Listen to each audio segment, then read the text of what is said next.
चक्कर में कुहेसा दीनानाथ परल बरहम फास में, दीनानाथ परल बरहम फास में। तोरे चक्कर में कुहेसा दीनानाथ परल बरहम फास में, दीनानाथ परल बरहम फास में।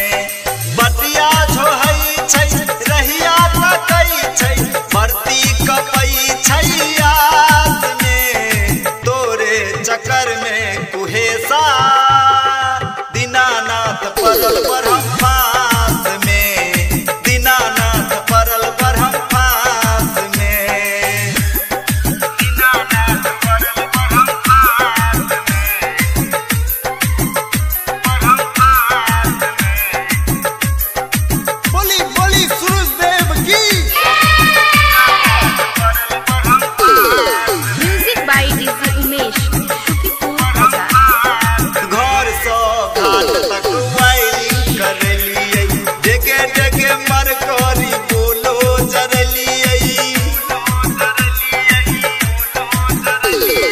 घर सो घाट तक वायरिंग करलियै, जगह जगह मरकरी बोलो जरलियै। तैयो ने हाथक हाथ सुझाइया, पारन के दिन कार्तिक मास में। तोरे चक्कर में कुहेसा दीनानाथ परल बरहम फास में, दीनानाथ परल बरहम फास में। दीनानाथ परल बरहम फास में, बरहम फास में।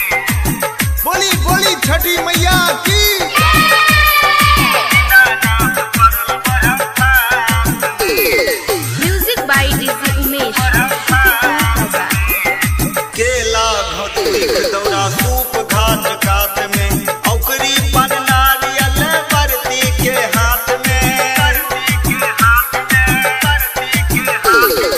केला घोटुक दौरा सूप घाट कात में, औकरी पन नारियल बरती के हाथ में। केनियो ने माया लगई छौरे दुश्मन, मुँह लटकैने उदास में। तोरे चक्कर में कुहेसा दीनानाथ परल बरहम फास में, दीनानाथ परल बरहम फास में। दीनानाथ परल बरहम फास में, बरहम फास में। बोली बोली आदित्य मल की। Music by DJ Umesh, Shukipur Bazar. दाय माय शंभू के देख मजबूरी, आदित्य मल के उगने छै बहुते जरूरी। दाय माय शंभू के देख मजबूरी, आदित्य मल के उगने छै बहुते जरूरी। आगू चलै छै रास्ता छोड़ै छै, भुइयां सँ लऽ कऽ आकाश में। तोरे चक्कर में कुहेसा दीनानाथ परल बरहम